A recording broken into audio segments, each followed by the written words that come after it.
The Politics program is brought to you as always by patreon.com/JURY. That is where you can keep independent political media alive.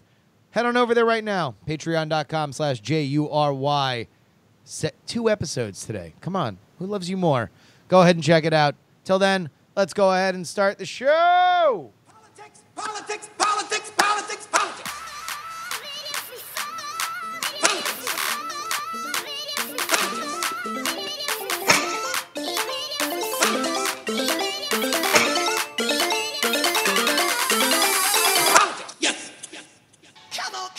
Oh, 2 episodes today. 2.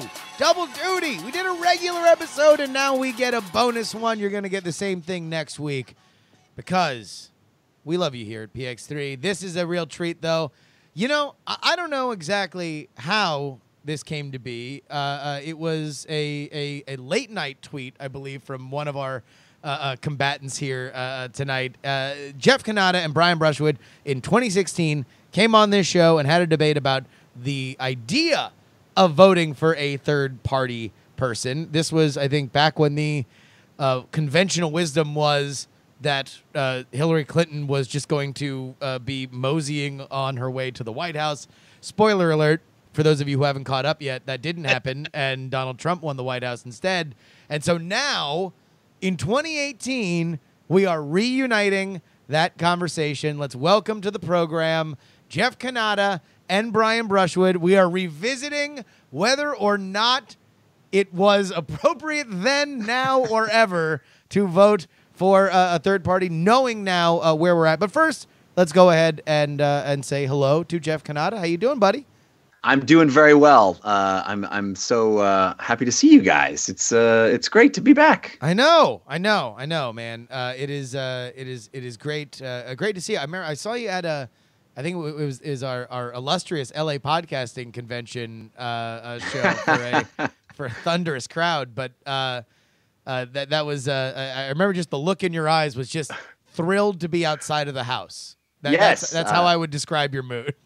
All too rare these days. Although I've sort of fallen into the joys of not leaving my house. I've gotten some people call it a rut. I call it a groove. You know, one or the other. Hey, look, you know, think of it as a cocoon, a chrysalis. You know, you get exactly what you need in there. And of course, my co-host on Night Attack, and you know, just an all-around swell dude, Brian Brushwood. How you doing, buddy? Putting that in my business card, all-around swell dude. That's all you need to know about me. It's fine. It's on the internet now. It's forever. All right, enough talking nice to each other. Let's do what we're supposed to do and yell. Jeff, where was your mind when you sent that tweet? Where's my mind been the last year and a few months? In a bad place. Let me just say off the top here, I'm not interested. The goal is not to relitigate the election. That's pointless and not useful and probably boring at this point. So that is not my intention. I don't know why I was taken at some point to rewatch our debate, and I rewatched it, and I was thinking, I'm wondering if because we were all sitting there in this wonderful little cloud of faux certainty where we thought this was all just a hypothetical, a fun hypothetical, an abstracted philosophical argument, because it didn't really matter. The outcome was preordained. All of the polls overwhelmingly were pointing in one direction. We thought this is a fun debate. Spirited though it may be, it really didn't have much bearing on actual events. Sure. Because we all knew how it was going to go. And then, of course, with that not bearing out, I wondered if the philosophical debate for either of you guys, both Brian and you, changed in any way, or you feel like the principles are so strong that that the actual events haven't changed your opinion. I'll tell you, but before we get to Brian, let me ask you one more question just to drill down on this. What would primarily be, if you were understanding that there is a whole universe of things that have happened between now and Election Day, what would be the primary just headlines of what would change somebody's mind about going from, I believe that you should vote for a third party, to we all needed to gather to keep Donald Trump out of the White House? How much time do we have? I think the state of the country is the primary one for me. The fact that I, on that show in 2016, as we gathered together, sounded a little bit alarmist and crazy by saying, we have this transcendental terror that is about to descend on us. And even that, I think, understates the fact of what has happened. I think it is far worse than even I thought at that time, the reality of this man in office. But even more than that, I'm very curious to hear how Brian feels. I mean, this is a whole other side of the topic that I'm very curious about hitting on, which is, Brian, you are the modern rogue. You are the scam school professor. No one knows better than you about manipulating opinion, perception, duping people into thinking things. And we have gotten to the point now where it's abundantly clear that a lot of opinion was swayed in a lot of really nefarious ways. And I'm so curious about how you feel about that, and how much of your own thinking about the situation may have been persuaded like all of the rest of us. All right, well, here, let's take one at a time. So, Brian, do you feel any different today, February 28th, 2018, than you did when we first had that conversation in the run-up to the election where you defended your vote for Gary Johnson?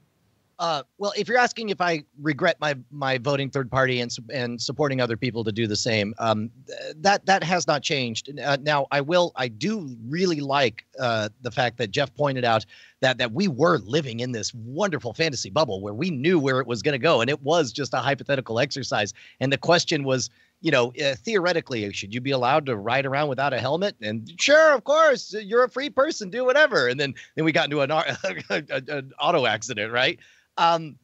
But since then, I'll be really curious if any of this tracks or you remember it, since you re-listened to our discussion. What I hope I expressed, and what I suspect I've felt for a very long time, is I've been always very, very uncomfortable with the increasing shift to give presidential powers. And in my lifetime, for a good 16-year stretch, I saw some really shocking things that felt to me, forgive me this crude metaphor, but like a cancer was growing. After 2011, I watched as George W. Bush asserted powers that should not be given to the presidency, that executive privilege that should not be granted. We saw the Patriot Act. We saw so much power swing into the presidency that when Obama came in, I was like, oh, this will be great. We'll fix this. We'll undo it. And instead, what we got was a doubling down on those horrific policies. And Obama is a good man and a effective communicator. And I think he was an important part of the cultural story of the United States. But he definitely straight up murdered American citizens without a trial or due process. And, the drone strikes continue to cause trouble and stuff. So now I'm seeing, we in the last 20 years, we've entered this game of like, well, it's bad to give presidential powers when our guy's not the one in charge. But the moment our guy gets in, we're going to protect presidential powers. And that has been deeply disconcerting for me for a very, very long time. It has felt like a cancer that was growing. And my philosophical argument, if I remember it correctly, and of course everything is gilded with the way you remember yourself in the past, but what I felt in my heart was we have a cancer growing and we need to fight the cancer. Now, of course, the best way is to, or I felt at that time that the best way is to opt out, to show that we don't want it. But if there's anything good that has come from this horrific person and his horrific presidency, for the first time in my life, for the first time 20 years later, we're seeing people act as concerned citizens, as realizing that there are three branches, and it's important that we restrict, and it's important that we protect ourselves against putting too much power in any of the three branches. And I'm hopeful and optimistic that what will come out of this is an awakening. This is I've always wondered what the Nixon presidency looks like, and now I get to live to see it, and that's fascinating to me. But sorry. I mean, I know that may seem flippant, but here's if there's one truly good thing is I think we will see some policy changes that will restrict presidential powers, and I feel like I can state for a fact, and I don't think many people would disagree with me, that had Hillary Clinton won, we would not be seeing these reforms. And if you think of too many presidential powers as an imbalance that makes the United States unhealthy, if you think of it as a cancer, then I think we would have had cancer with Hillary Clinton. And I'm hopeful that if there's one gift that the Trump presidency can give us, it's that we have a chance to take drastic action to rebalance those powers among all three branches of the government. To your credit, you made that point in our original debate, and you said, here we are, it's obvious Hillary's going to win, but even in the worst case scenario, if Trump wins, then maybe it will motivate people to realize that with this crazy person in office, maybe we realize we need to pull back on some of the overextension of presidential power. So to your credit, that's consistent. You said it that time, and I understand that position, and I think that's a valid position to take. Two things I would say.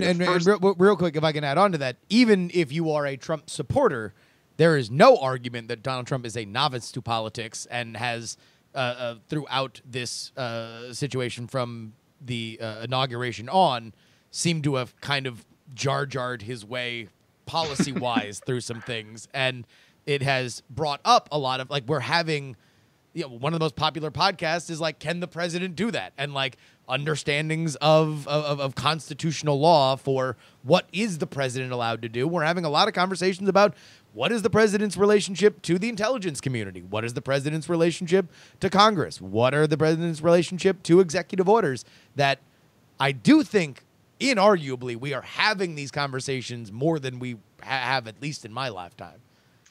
Yes, and I think from a Trump supporter's perspective, that's a feature, not a bug, right? That's what they wanted. They wanted someone to go in there and just blow it all up and ruin as much as possible and force change. And then maybe potentially didn't care what change looked like. They just wanted different.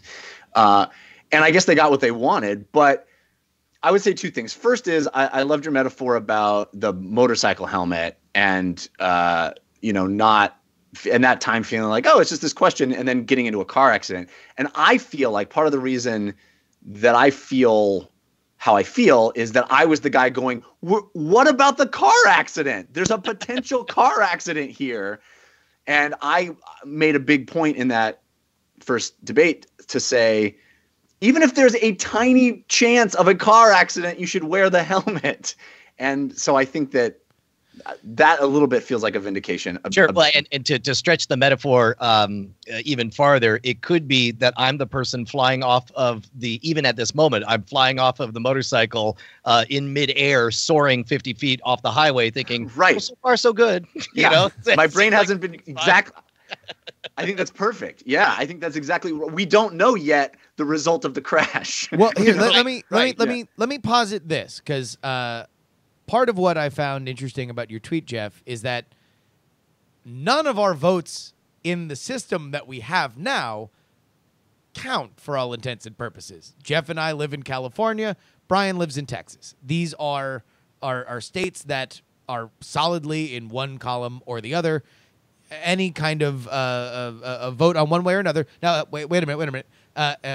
Vote one way or another is not statistically going to at least sway the state. There are a lot of reasons why, specifically down the ballot, where these things matter a lot more, right? But if we're just confining our argument to the presidency, the larger question that I think we explored in our last debate, and I would like to explore again here, is our roles as people of, for whatever stature, yes, that talk on the internet and that have at least an ability to bring up ideas, maybe not to sway, right, but to at least introduce concepts to people around the world, and specifically in America, many of which are in battleground states. So, yeah, the idea being, and this is kind of not fair way to put it, but the election was changed by what, 70, 80,000 votes in a few states. How many followers does Brian Brushwood have on Twitter? Sure. It's not a fair way to put it, but I mean, like, that would be in those states or exactly. It's not fair, but independence. Yeah. It speaks to the broader conversation that I was having in that first debate too, which is like participation, engagement, you tell two people, they tell two people, all of that stuff matters in my opinion. I also want to get back, we'll talk about this, but I also want to get back to the cancer thing in a second. So go ahead. Well, so I guess here's my question to, and we'll start with Brian and then go to Jeff. Has this election and what has happened afterward in any way made you think twice or reconsider or evolve your role as how I should be handling things politically on my social media or platforms? Because a lot of people, and I think I'm curious when we get to Jeff to hear his opinion, have now taken this to be a new, like, no, now my platforms need to be at election season level, passion for until further notice. We are at DEFCON 1 when it comes to talking about this kind of stuff. Brian, has that changed your thought? Man, I guess really not. I'm a fan of Pendulet's mantra that the solution to bad speech is more good speech. And I feel like even a curation of opinions about what I believe important in this world, from individual freedoms to, the fighting of corruption and crony capitalism and so many of the things that come along with or the risks associated with growing the government. I don't know that I or the country is served by less free speech. And that opens up the can of worms because Jeff is not wrong that we saw Russians try to buy influence, and, it's up for debate whether or not things would have gone differently one way or the other. But I can't help but think about the game Civilization. And I feel like for most of humanity, everybody has tried to win the game of Civilization with a military victory. And if you play enough Civilization, you figure out that is the easiest way to win. And we're finally at a place, and this is going to be a very weird thing for me to ask you to even remotely support, Jeff. But there's some part of me that realized it's not wonderful what's happening. It's not wonderful that. But I'm kind of proud to live in a world where finally we're seeing people trying to win a cultural victory in Civilization by, instead of killing human beings, they're trying to outspend and shape thoughts and ideas. And we're having to counter those with counter thoughts and ideas. Like, isn't that much? That's a curious artifact that I find a bit wonderful that just 100 years ago, this is if we were worried about being corrupted by thoughts from Russia, we just go over and blow some people up. And I'm glad that we're not there. As always, hashtag yet. It's like, but for this moment, it is. I don't know. We're obviously very divisive right now. You can make a case that there's two Americas. There's rural America and in urban America. Can we just go for a science victory once, please, ever? That's my number one. All right. Alpha Centauri. Only Musk is playing for a science victory. Right. As excited as I am to have the first fully articulated, I for one am excited about the Russian trolls argument. I now swing to Jeff. I would probably describe your Twitter since Election Day and probably a little bit before it as what happens after redlining in terms of your tone. Fair. What has changed for you? Because what I've noticed, and it's not just you, I was going to be done with this political podcast after the election, because normally in every other election, people get really excited about politics, and then and they go the back to election ignoring happens, it. then nobody wants to talk about it again because it's ugly and weird. The We have ugly the and weird one- stuff the- never stopped. The wonderful solace of being able to ignore politics for 3.5 years. Yes. That should be every American's right. And it is not. And I've noticed that your social media accounts and to the point where you now get in, fights, and it causes an element of back and forth with your followers at times. It's bad for my career. It's straight up bad for my career. Why? Yes. Why has that changed? Explain why it has changed. This is one of the big topics that I was hoping we would get into today, because this is one of the I need advice from my friends part of it. Not so much a debate as a therapy session. I do believe two things that are in direct opposition to one another in my head right now at the same time. One of them is that this is exactly what they want. They being the adversaries of democracy. They being external foreign powers that are trying to attack us. They being the people that thrive on chaos to enact their... And you could put the Trump administration in there as well. 100%. There's no doubt that these are timed tweets designed to distract. It's like, hey, let's take an endangered species and take them off the endangered list. That'll get them riled up. Yes. That is a direct attempt at social manipulation. It's funny you mentioned that, because I also think that we cannot take the media apparatus that we have out of the element of complicity when it comes to riling people up. Because that example, that was a memo that got sent internally that probably never even crossed the president's desk, but gets run as Trump administration does this awful thing to animals. The only comment that Donald Trump makes about it is, no, we're not going to do it. And now it's president flip-flops after he makes terrible blunder, and the only thing that wins is all the sweet clicks that everybody gave while this completely invented controversy is thrown around. No, you're right. It is the clickbaitification of everything. Yes. And I don't mean to just lay that at the feet of Russian attacks on America. I think that's one. They just were very opportunistic about it, but it is absolutely the media. It is absolutely people in both political parties, and it is absolutely Facebook. I mean, it is absolutely the algorithm. It is all of that, and all of it is bad, and I think it is all having a very detrimental effect on our culture, and it makes conversations like this very rare. It makes even conversations with people even farther apart than we are, because we're not that far apart ideologically, but it makes engagement rare. It makes siloing more prevalent. It makes the fact that when I, have a conversation with somebody like Colin Moriarty on his podcast about politics, I get attacked from people that are ostensibly on my side because I had the gall to talk to someone that feels differently than I do. It is all bad. It is all bad. And I definitely, the one part of my brain says shouting into the void on Twitter and engaging in that kind of heated debate is exactly what they want, exactly what perpetuates this problem, and is not helpful. The other side of my brain, the side that seems to be winning. Yeah, I was gonna say, because based on your Twitter account, I would say the side that actually drives the engine so far. Yes, is if I'm quiet, then I am tacitly complicit.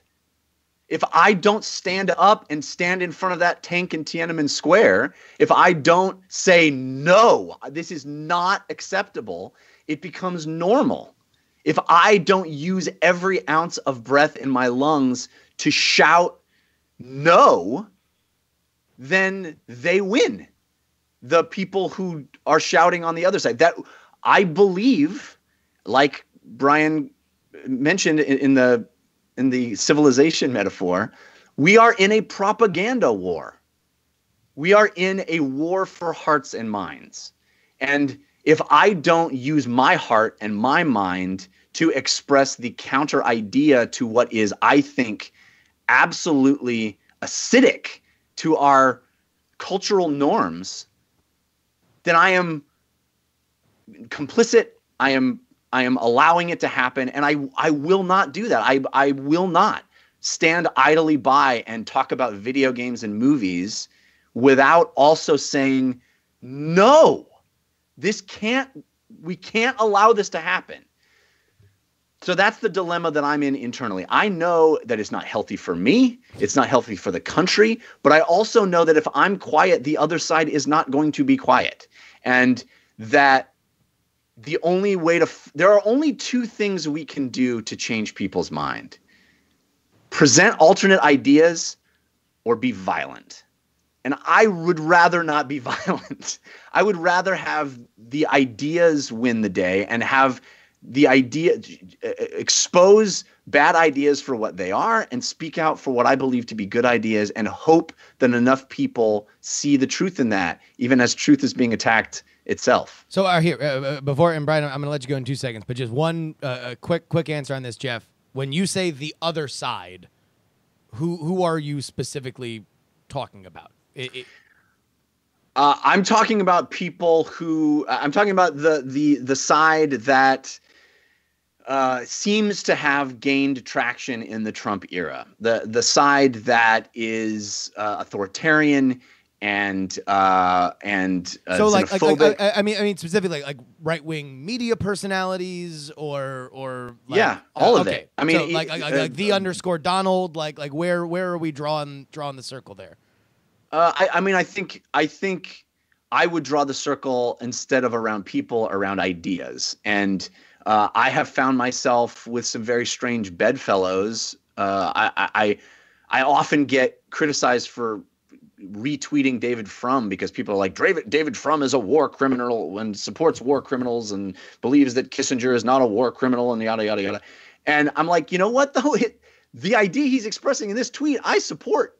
So yeah, Adolf Hitler could say something good, a broken clock and all that, right? I mean, it's like, that doesn't mean it's the idea. Look, listen, 2018 is a year in which Hillary Clinton is unironically tweeting William Crystal and saying like, right. well, look at this guy. He's got some great ideas. So like right. we've thrown so much of what is orthodoxy of left and right kind of out the window. And that's why I hesitate to just say, to name names as far as like who I'm standing in opposition against. I'm standing in opposition against ideas. And it is very clear to me that these ideas are spreading like a virus. And if you look at the difference between CPAC the year before Trump was inaugurated and this year's CPAC, it's terrifying that the same people who were standing up and saying never Trump and we don't belong this way, this is not how politics should work, are now just have fallen in line. And that to me isn't about those people, it's about those ideas catching hold, and that is what's terrifying to me. I would make the argument that that's about power, because that does happen far more often, is that ultimately when you are closer to power, you are more amiable to understanding what the price tag is with it. When it is a concept of power, you are far more willing to jump up and down and say, no, I want to pay this price for it. I want to deal with this person. But then when it's there and it's on your side, you wind up just eating the poop. Brian, what are your thoughts on this? First of all, way back at the beginning of what Jeff was saying, he said this happened because of Facebook, and that is true. I will listen to Neil Ferguson. I'm reading his book, The Square and the Tower, and he appeared on Sam Harris's podcast, and he said, I can totally picture Donald Trump winning without any Russia interference whatsoever. He says, I simply cannot imagine him winning without the power of social media, without Twitter and Facebook. Without doubt. I don't think that's that in any way is an argument. Although the argument from the other side is, so now we actually have a peer-to-peer communication, a closer peer-to-peer communication system that isn't controlled by gatekeepers. And look what happens. Look how far we move from the orthodoxy, because but it absolutely is controlled by gatekeepers. Okay, well, and so let's on that point, different gatekeepers. Yeah. One thing that Neil Ferguson said on that podcast that I had not considered, and I have not heard many other people talking about, is counterfactual. Yeah.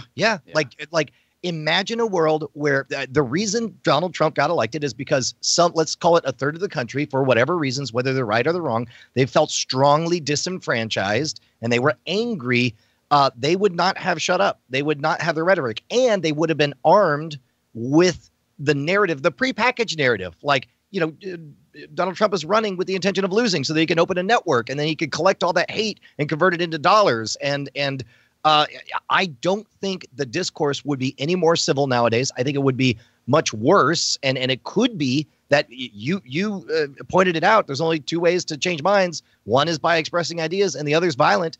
What I am thankful for is right now we are deeply divided ideologically, but just a scant 150, 200 years ago, a country was literally murdering each other in order to solve it. And we are not there. And it does not look like we're anywhere close to there. It looks like you said you were always curious what it was like to live through the Nixon administration. Ever been curious about what it's like to live through the Civil War?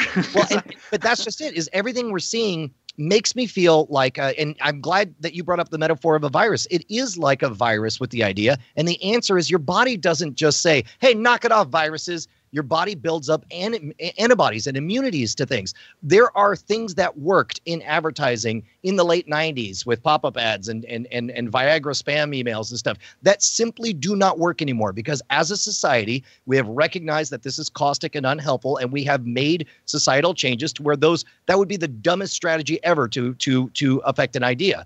Likewise, I feel like we are building. This is what it feels like to build up an immunity to things. You have to go through. You have to have a fever. It has to be unpleasant. You have to come out stronger on the other end. And I do feel like, as painful as it is to have the ideological polarization that we're seeing nowadays, and people are going to have to learn how to express nuance in 280 characters and stuff. And it's going to be hard. But in order to be taken seriously, I feel like we are trending towards a society that more deeply values nuanced, direct communication. That will be at a premium, and more people will want to do it if they truly want to change a mind. Because I personally, after looking at my feed, have come to the point where I instantly tune out extremism on either side. It's almost like I just don't hear it. It's a ringing that's so constant that I no longer am able to hear it. Whereas something that tickles that middle, hey, let's consider this, that will grab my attention very, very quickly. And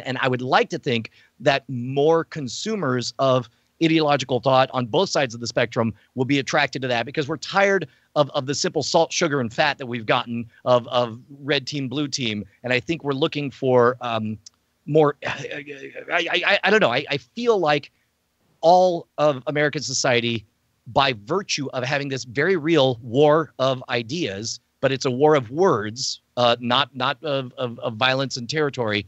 I can't help but suspect that we'll come out stronger at the end for it. And maybe that's me being Pollyanna. Maybe that's me, just hoping for the best since I'm flying through the air after I crashed into a car. But I do see those changes in people. It seems like Trump has lost his ability to incite, or his ability to incite rage appears to be diminished now over 6 months ago, over a year ago. But okay. To Jeff's point, that's the horror. The horror. The horror is, now it's become normal, and now everything that we thought was awful is now an indelible fabric of the American patchwork. But once we get bored of the fact that the dog can talk, we start to look at the parts of our country that really do need the work. It's like, yes, okay, he's doing his barking dog thing. That's fine. And then we tune it out and we focus on the real issues. So I don't know. It's a mirror image of your exact same point. I have a lot. There's a lot to unpack there, and I have a lot of strong feelings about it. The first I want to talk about is this counterfactual idea. I listened to the same podcast. I love Sam Harris. I love that podcast, and I was very interested to hear someone who thinks all of this is sort of not a big deal. Not Sam Harris. He does think it's a big deal. The idea of if Hillary had won, Trump is empowered, the right wing is empowered. Even more specifically, Steve Bannon is empowered. He has since been neutered by virtue of his own, ineptitude.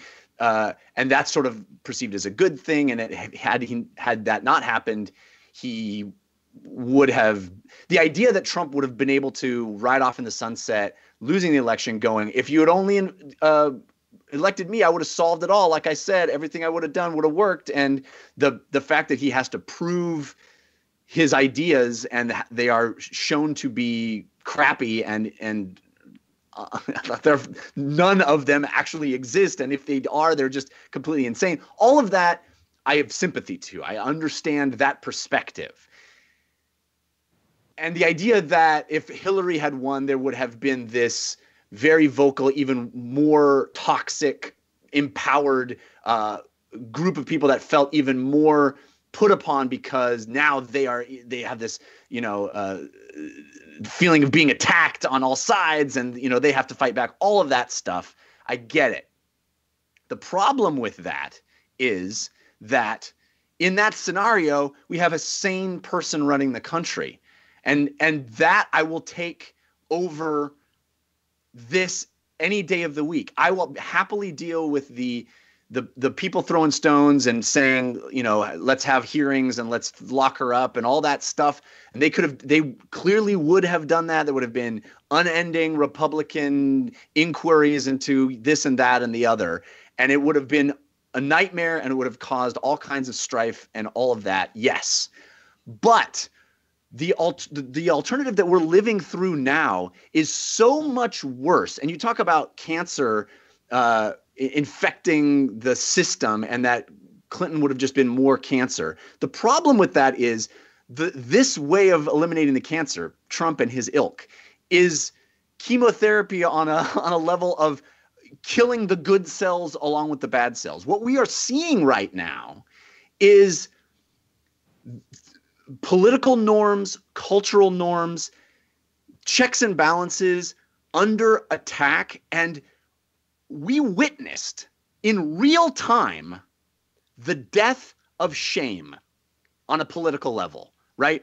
You can watch it. You can track it on a timeline throughout the campaign. You saw Republican after Republican, Paul Ryan, Mitch McConnell, all of them, as each new thing would come out. Oh, well, he attacked Gold Star families. Well, we can't do that. He should step down. He should not be the nominee. Then nothing happens. Oh, he's okay. His poll numbers don't change. Oh, that's weird. Well, he said, grab him by the pussy. Oh, man, that definitely we have to feel shame about that. We can't let a man do. He should definitely step down. Oh, wait, he didn't step down. He didn't even apologize for it. You don't have to apologize for you don't have to feel shame. Just for the he did apologize for the grabbing the pussy thing. It's one of the only things that he did apologize for. But yeah, your larger point stance. Your larger point stance. I'm just saying. The point I'm making is each new thing that happens is on a clear timeline of everybody else in the establishment, from rank and file to all other elected officials, have seen this behavior not only go unpunished, but rewarded. And it has permeated the system on such a fundamental level that you see the kind of gross corruption that has happened throughout his administration. First-class tickets to go from Washington to New York. The list goes on and on and on through every department of these gross malfeasance and complete lack of shame. Lying. Press secretaries standing up there and saying, it's the biggest crowd that's ever assembled. Saying he didn't say that when he said, things that are demonstrably true. This is all, even for the fact of me saying it, it sounds boring because we all know it and we've all seen it ad nauseum. And it's like, yeah, what else is new? And that's the fucking problem. Well, hold on. What if this is the case that there has always been opulence on a federal level, and there has been dishonesty, and there has been revisionist history, and there has been narratives put in place that were executed upon, and there has been cowardly, sniveling party politics where people bow up and then back down when they realize that the wave has gone against them. And what is changed now is that for whatever reason, our eyes are open to it. Our eyes are open to it, and now we are angry about it, and we are keeping track of it. No, the difference now is that it is out in the open because there is no shame about it. They're proudly expressing it. You're seeing I saw just the other day, a 57% rise in anti-Semitic attacks like physical violent attacks year to year. That was the report by the American. No. It was the Anti-Defamation League, the ADL. Right. That's not a coincidence. Okay. These are people that have been empowered by this administration. And yeah, there would have been this marginalized group of people throwing stones if we had had a Clinton administration. And yeah, you would have empowered Steve Bannon. There would have probably been a new media arm that would have grown up that would have fed garbage to these people. But you know what? You know who feeds garbage to them now? The president of the fucking United States every day lies to them and they believe it. And that has an effect. That has an effect on you and me and everyone and kids, that the president of the United States is saying these things. That is beyond the pale. It is beyond the pale, and it will have generational effects. This is not something that's going to go away if he's defeated in 4 years or 8 years. This is something that's going to last for an entire generation of human beings that live without this sense of shame. They're willing to do these things and say them. They're willing to have Nazi rallies marching through the streets, carrying torches. This is not normal, and it has become normal, and that is deeply offensive to me.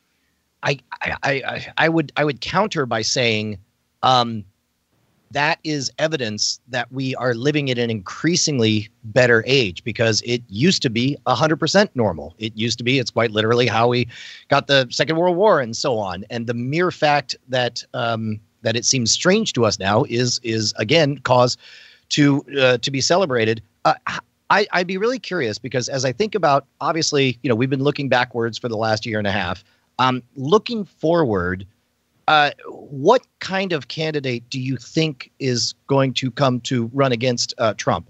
My concern being that I feel like if exactly a Trump, like as correct as everything as you said about discourse and divisiveness and what how tragic it is that we aren't focused on or that we aren't sufficiently horrified. I have this sense, this impending dread that when the Democrats provide their answer to take down Donald Trump, it's going to be the left version of Donald Trump.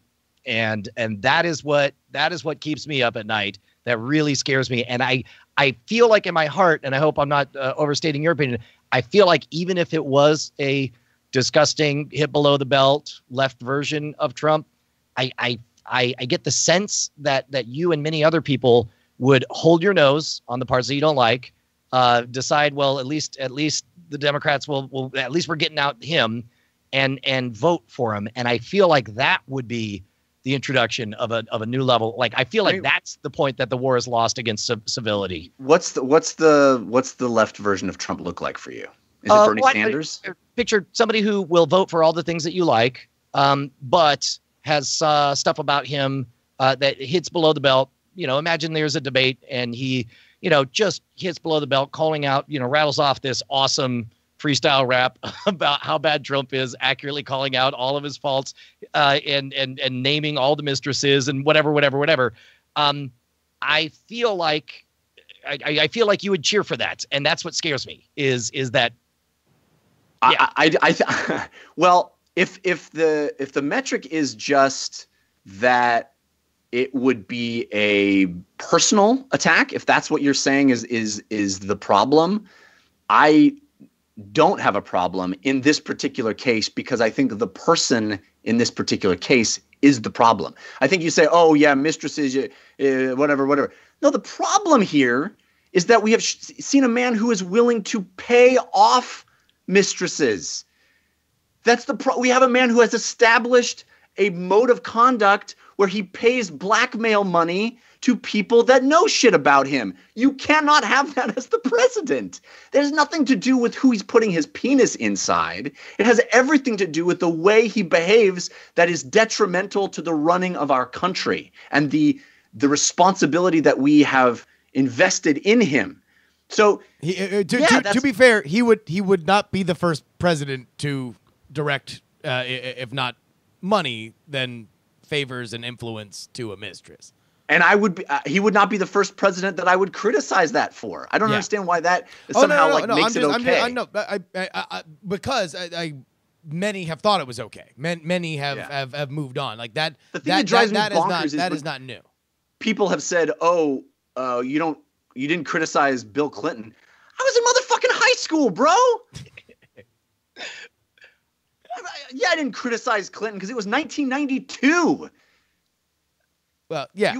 I mean, look. I'm not here to account for your personal thing, but if we're talking about legacy and social fabric and what people find normal and what people find not normal, mistresses specifically on that issue are not a. Listen, I am not criticizing the man for sleeping with a prostitute or a porn star 3 months after he gave birth to a child. Sure. All right. I am criticizing the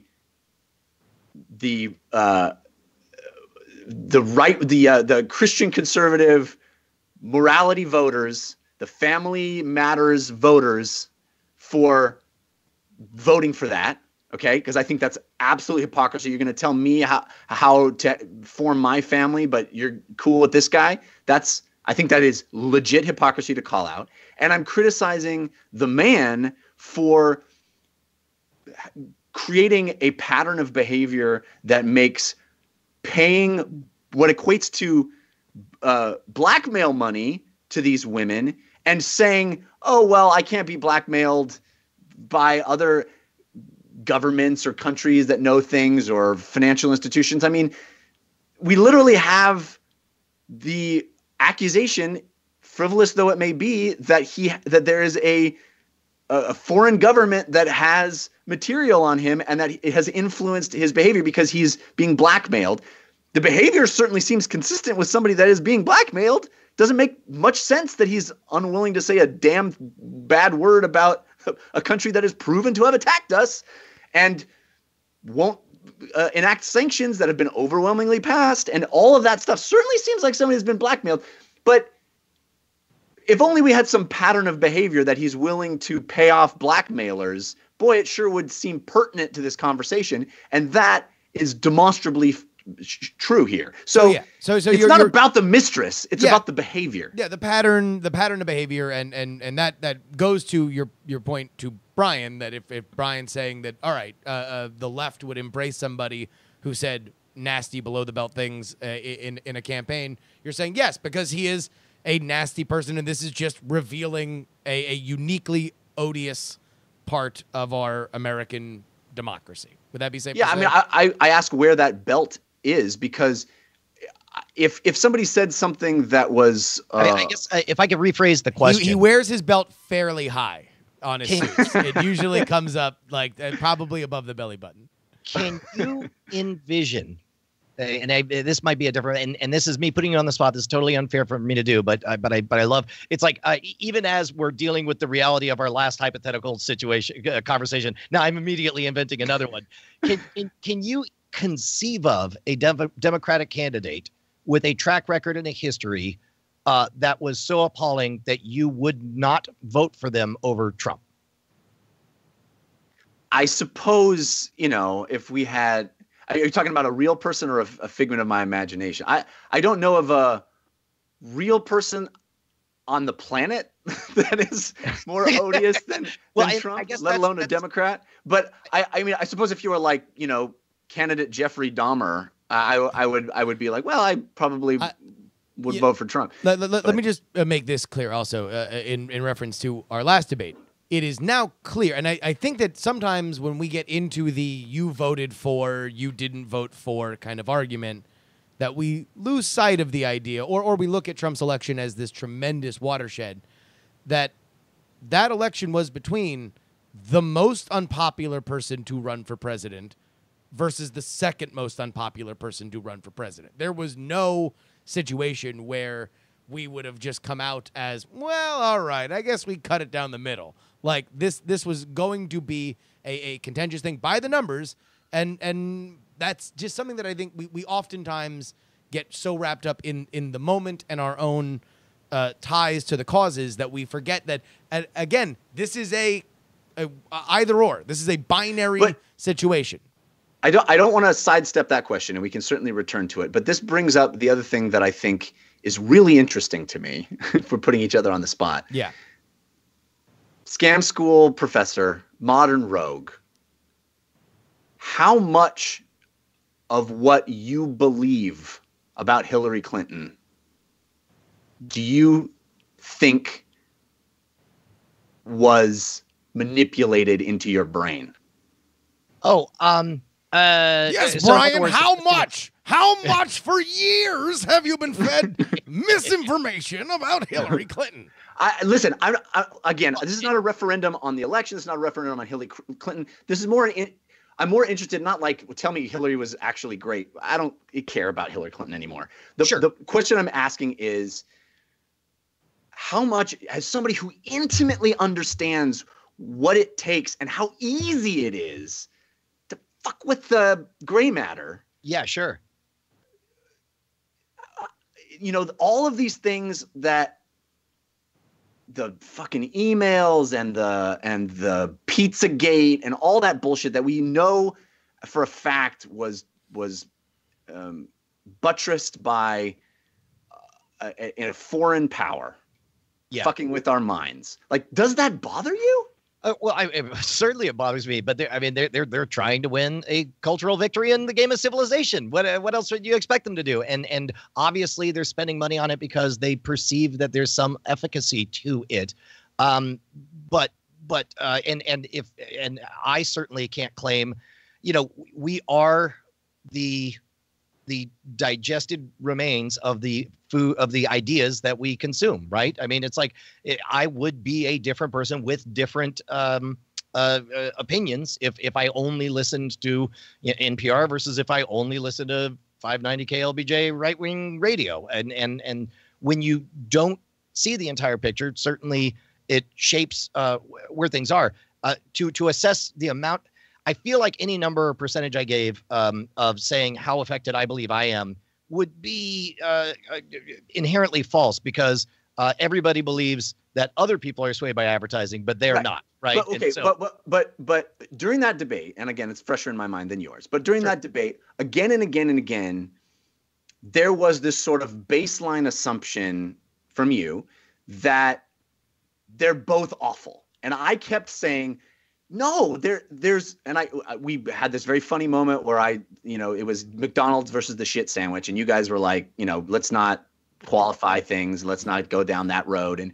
But I think that perception, that fundamental perception that they're both equally bad, that they're both this horrible thing, even what you just said, Justin, of the most hated person versus the most second hated person, while sort of factually correct, creates this equivalence. Well, yeah, I guess. I mean, that is by the numbers, by political polling numbers. Nobody had higher unfavorables than those two. So I mean, that is the baseline fabric of the electorate going into it.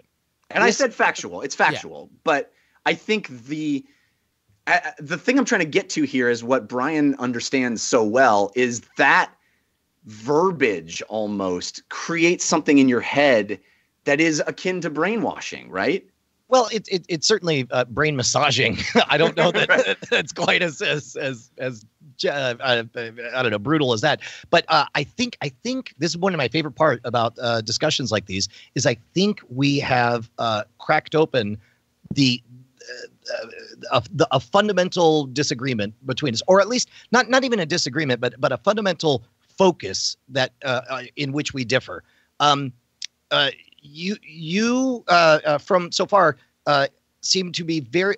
I'm going to guess here. You can tell me if I'm right or wrong. It seems to me that you hold as a value which president won, which was the better of the two choices, at a higher position than I do. Whereas I value more the overall health of this mass of the United States. And I can wake up in the morning and know that we have a bad president who is corrupt or whatever, but back up to a real-time strategy game. I'm looking at civilization and say, okay, we're seeing, I see a little ticker with an up red arrow that says corruption is on the rise, and it says a rude discourse on the rise or whatever.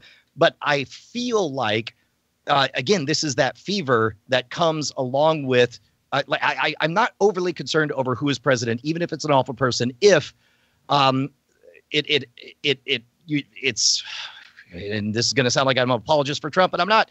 But if the result is that it relieves the pressure and lances the boil and doesn't become a hyper-violent thing, it's like, if I have to choose, and again, this is all just making stuff up, one reality where 4 years later, after a 4-year Clinton presidency, that crowd is still around and louder than ever, and another one where they got power for 4 years, there was a lot of arguing. I feel like the safer world might be, capital MIGHT, be the one that we're living in which this boil, this pressure is lanced, and we've gotten it all out of our systems with the arguing rather than escalating it to a place of violence, because that is not off the table. The world in which people start picking sides and the rural communities are attacking and starving out the cities, saying you're not going to get food or whatever. Like, we have not. The problem with that discussion. The problem with that is that there are casualties every day along that road. There are the families that are ripped apart because immigration has increased, and these every single day I read a new story about the 9-year-old kid who got ripped from their mother and they're 2,000 miles apart. There are the more nebulous casualties, like the fact that one can imagine the FBI knocking on your door and saying, hey, I need to ask you a few questions because we're investigating your neighbor. And there's a bunch of people are like, you know what, my president says I shouldn't trust the FBI anymore. Maybe I'm not going to cooperate with them. Maybe I should tell them to go fuck themselves, because the president every day on Twitter and on Fox News tells me that they're a corrupt organization out to get me. There are all of these speed bumps along that way that it's nice to look at the thing like this great real-time strategy game. But down here in the trenches, every single day there are new I just read a fucking EPA is going to stop worrying about poison in baby food and shit like that. Like, this is happening. And this is happening on a fundamental level because of who our government is. And it's nice to talk about, lancing the boil of this sort of unspecific feeling of corruption. But when you have actual corruption that would be, I argue, an order of magnitude less prevalent in a Clinton administration or any other different administration. I mean, I think you can point to, you could have this argument about Gore-Bush, right? And we kind of did in our last discussion. I talked about regretting my Nader vote. There are very specific life-altering, planet-altering things that came to pass because Bush was president. Thousands of people's lives were eliminated or ruined because of that one inflection point. And to say that it's just this thing that we have to go through to make the world a little bit better, I wish that I could believe that, but I'm seeing the palpable, measurable results every day, and it's appalling to me. Jeff, we're kind of coming up against the hour, so I wanna move to just one more question. Although I found your example of what is happening very interesting, because you had two prescient ones that are very much in the news, that ICE doing raids and enforcing immigration laws. So that is a overreach of in many people's opinion of a law, right? Law enforcement doing their job, but it's too callous because the system's broken, versus the idea that maybe we should be cooperating more with law enforcement, and we're eroding our trust in law enforcement because of the president's way of talking, which I think is fascinating, that we are kind of at both ends of it, right? But Let me ask you, let me turn the question that you gave to Brian on you, Jeff, that if you read the Mueller indictment from a couple weeks ago about the Russian system of buying Facebook ads and trying to influence starting rallies, this was not a purely let's get Trump in office. This was a let's expose open wounds in our society and try to inflame them as much as possible. How much it started that way, and it evolved into the latter. But you're not wrong. Well, I mean, listen, they were organizing competing rallies for pro-Trump and anti-Trump so they could watch the experience of to see them clash. How much do you feel that you were influenced by some of these actions by the Russian government? Certainly some, and I think it is very disturbing. And I find the fact that this president has done nothing about it, has literally not asked the NSA to do a single thing about it, seems unconcerned in every way, only cares about how it reflects upon him and his innocence or guilt is frankly disturbing, because I do feel really powerless in this situation. I feel like I walked into the magic show and I walked out thinking that I would be a chicken every time somebody snapped their fingers. And I want there to be somebody watching that store, somebody on the beat, making sure we don't get that kind of meddling in future elections. And it's just not happening. And I got to go, why is that not happening? Is it just a transcendentally incompetent boob at the head of the government? Or is it something worse than that?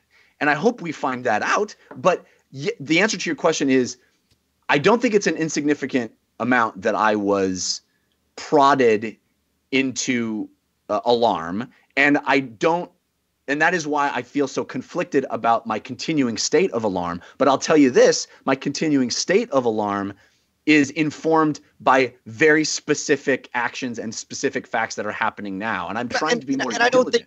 I don't think any of that is up for debate. And I feel like the positions have drifted a little bit. And I feel like Jeff's been able to maneuver me into you've been able to reframe the debate as Brian thinks everything's great and okay. And I'm the sensible one who understands everything's on fire. And that's certainly not the case. And that's not my position. And that's not where I'm aiming for. The original question, if we could loop back to that, is would I have voted differently? And the answer is no, because, of course, I didn't vote for one side or the other. I voted on my principles, on what I feel like is strongest for the country and what I believe is most important to inject. What about the advocating for abstaining and the advocating for people sort of sitting out the process and abstaining? We thought both people were equally bad. Your role as a public figure advocating for that. But to be fair, though, I will say I probably did more of that than well, Brian. Then I would love for you both to answer it. I'm curious. I'm genuinely curious. I'm not trying to be like, I told you so. I'm just So here's the thing. When you tell people to vote, what you're really saying is, I want you to care. I want you to care. I want you to care. This election was not the result of not enough people caring. Either way. I think it was. They cared a lot, and they continue to care. And I see no shortage of people voting and caring. I do. Okay. Well, I think that is the fundamental problem, is that it is people look at this chaos and this sniping and they just say, fuck it. I'm going to be apathetic. Here's what I'm seeing is I'm seeing people ending friendships, unfollowing people, and refusing to speak to each other because they care. They care so much that they can't handle it, and it's ending friendships. So none of this feels like apathy to me. It seems like a lot of people really, really care. And so and within that, when you the only way to get better this is a free market Pollyanna here, but the only way to get better choices at your buffet, because we have a buffet with 2 choices, the only way to put pressure is to refuse to shut up and eat one or the other. And there's literally no other way. And knowing that, I don't think I could go back on that belief and decide, well, maybe the blue slop would have been better than the red slop that we have right now. I don't know that I've heard a compelling argument that encourages me to buy into that system and to reward the world's shittiest buffet. And no matter how miserable this red slop is, I still don't like that buffet, and I still don't think I can hand over my hard-earned $5 for the all-you-can-eat of one flavor or the other. And I will continue to say that the less people vote, the more the people that cares vote count. So as much as you can say, hey, look, it would have been better if all these people who didn't vote voted for my side or voted for the person that I thought would have been better, then this thing would have happened, but wouldn't have happened. I don't, in my heart, believe that. I mean, that to me is just a Monday morning quarterback argument. That's well, what if this receiver would have run a different route, or the ball would have come off the quarterback's hand different. It's second guessing, and ultimately the point of an election, your literal job, as I say over and over again on this show, is to get people into a booth.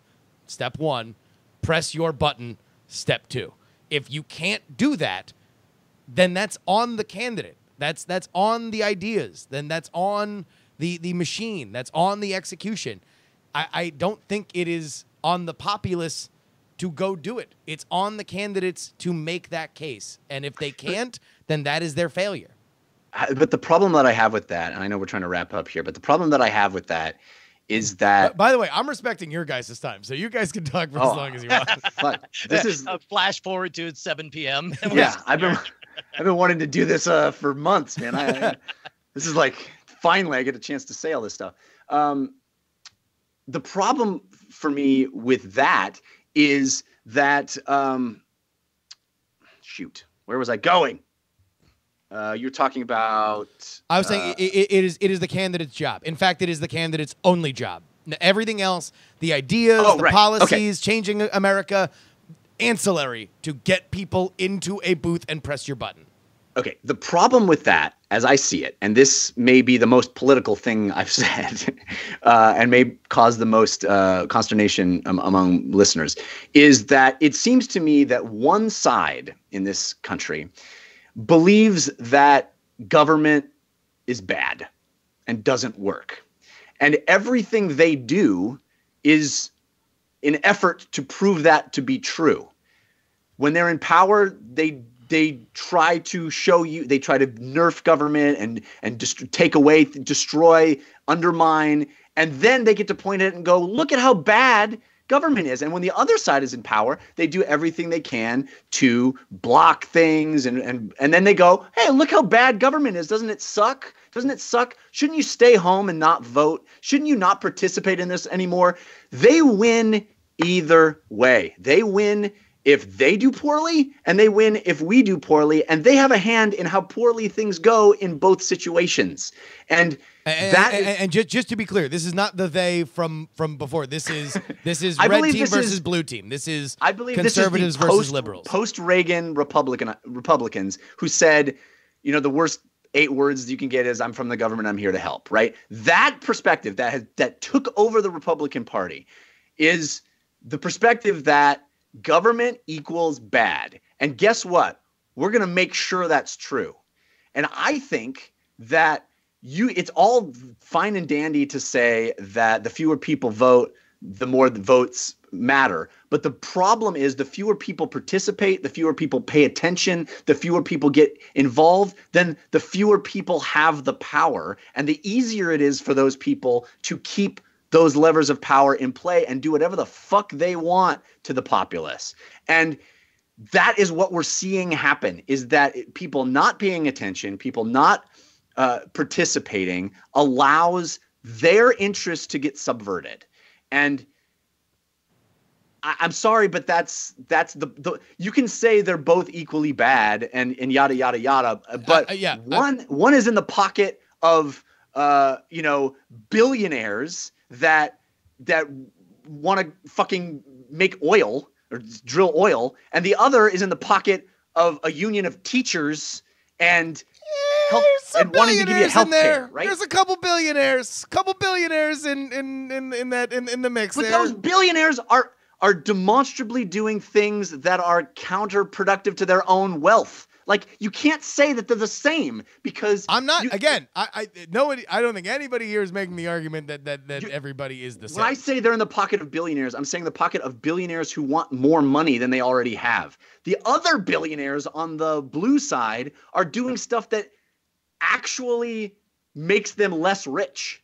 Okay, so yeah, they're maybe in the pocket of those billionaires, but those billionaires are doing things that are not in their own monetary self-interest. So it's apples and oranges as far as I'm concerned. Yeah, well, I mean, and again, we're drifting away from Right. the core discussion here. We're getting into an argument over whether the red slop or the blue slop is tastier, and again, it's the buffet itself that I resent. Well, no, but again, no. Jeff's saying that look, maybe they're not both slop. Maybe one's green Jello and the other is red poop, right? And Sure. and green Jello might not be your favorite, but at least it's not poop.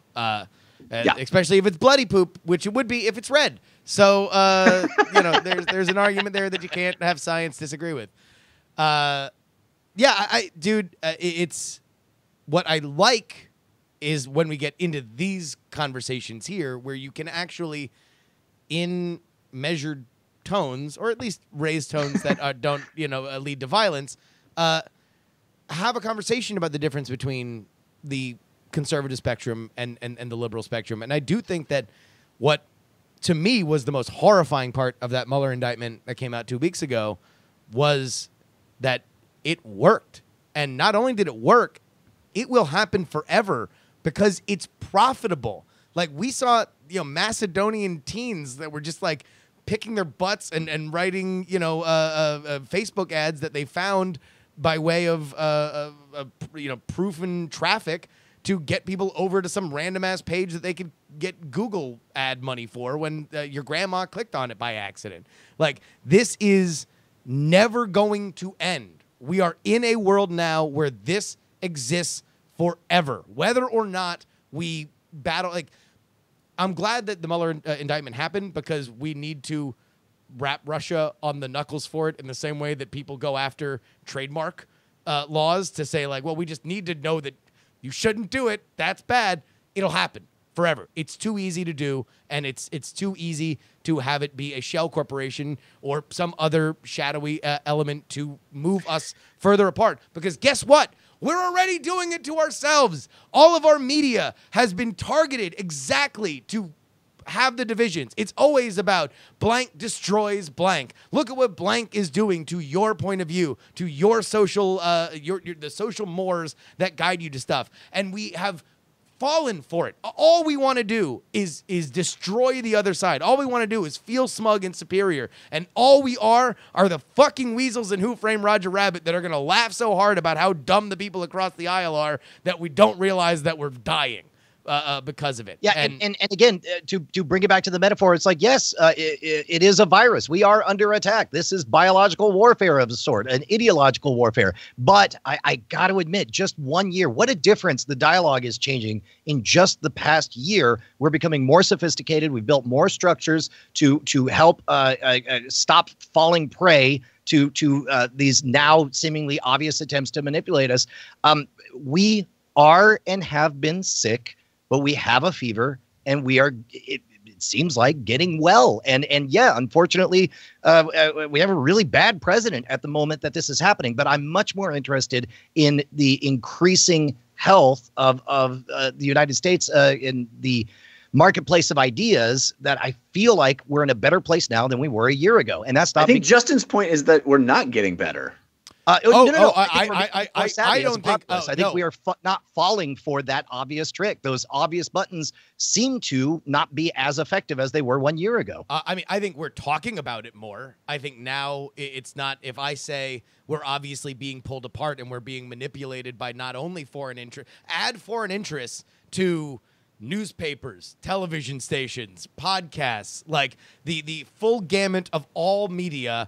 Add Russia on top of that. Literally, the business of pulling us apart is booming. It has never been a better time to make us hate each other for profit.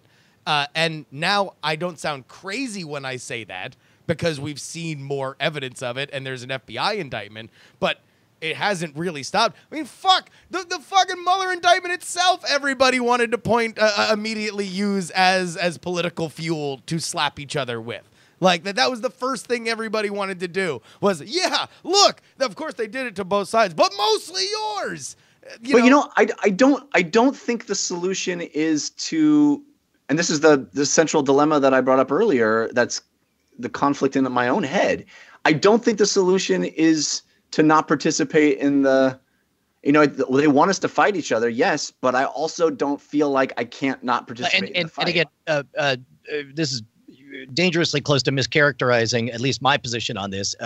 My position is not to not involve yourself in there. My question is, in fact, you could make the case that I'm saying to do the more engaged thing and not just pick a red or a blue button and instead figure out all the possibilities that actually matter. Well, to be clear, I didn't mean to insinuate that it was your position. I mean, it's in the thing in my head is like, well, do I just cancel Facebook and disengage and not like that's what the conflict that's happening in my head. It's not even what you're saying. Look, here's all I'm saying is that my point of don't vote on election day if you don't want to is about election day.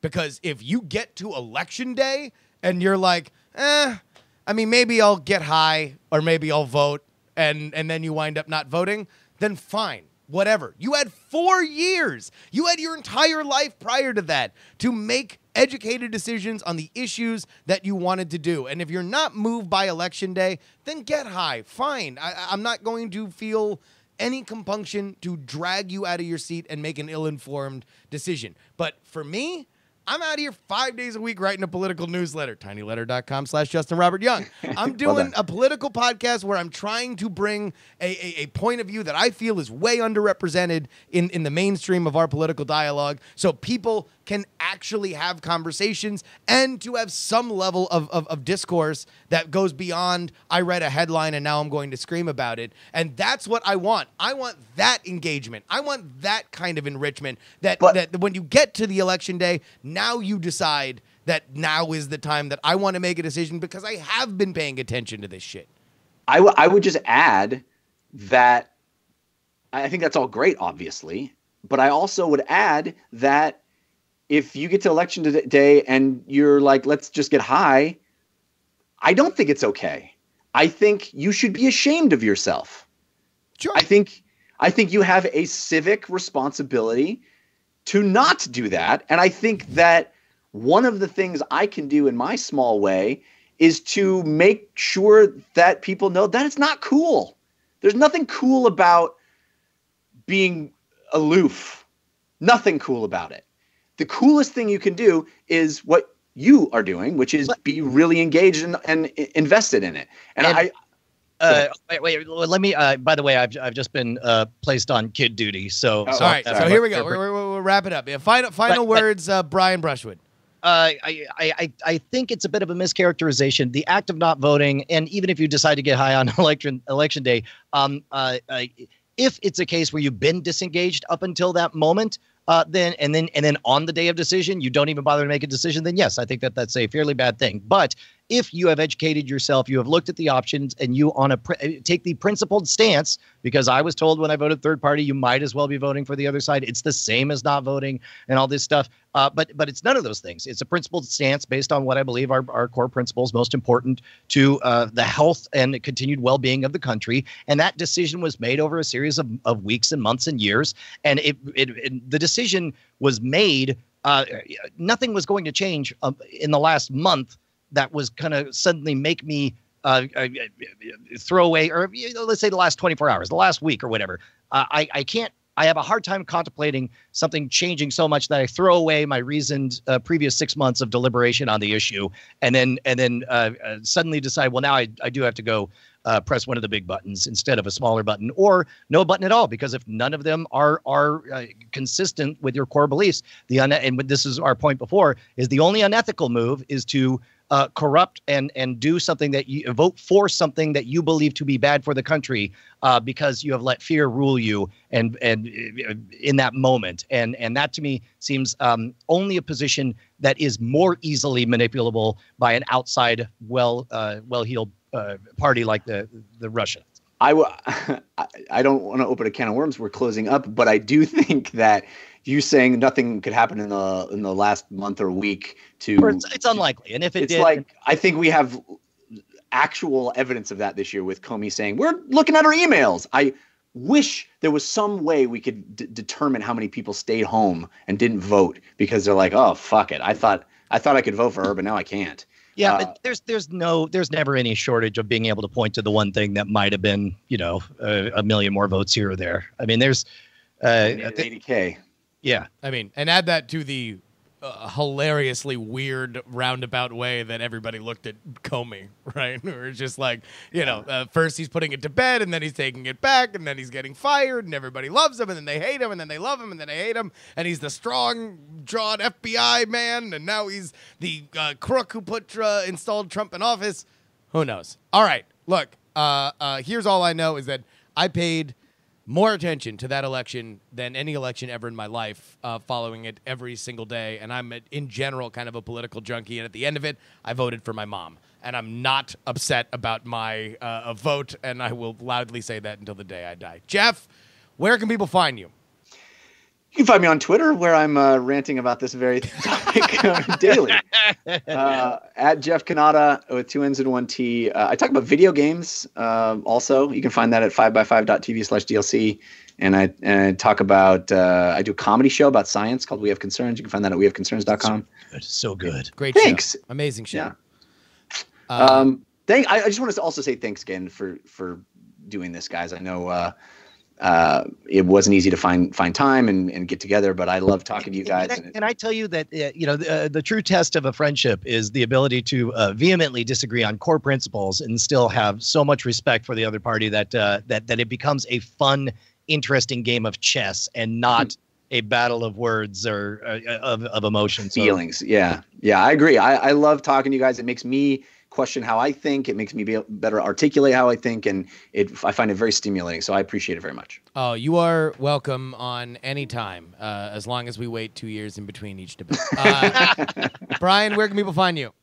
Man, check out The Modern Rogue. We're now doing daily content every weekday, brand new article at themodernrogue.com. A whole bunch of people got fired from Cracked, and I'm trying to hire them all as fast as I possibly can. They are writing some of the most brilliant, amazing stuff that I've seen. It's going to make you the most interesting person in the room, and very, very excited to see how stuff grows over the next few months.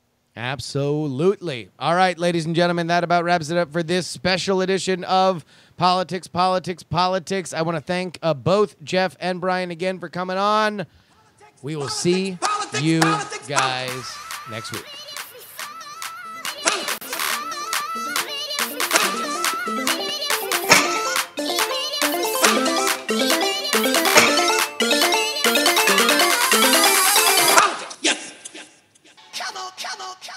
Diamond Club hopes you have enjoyed this program.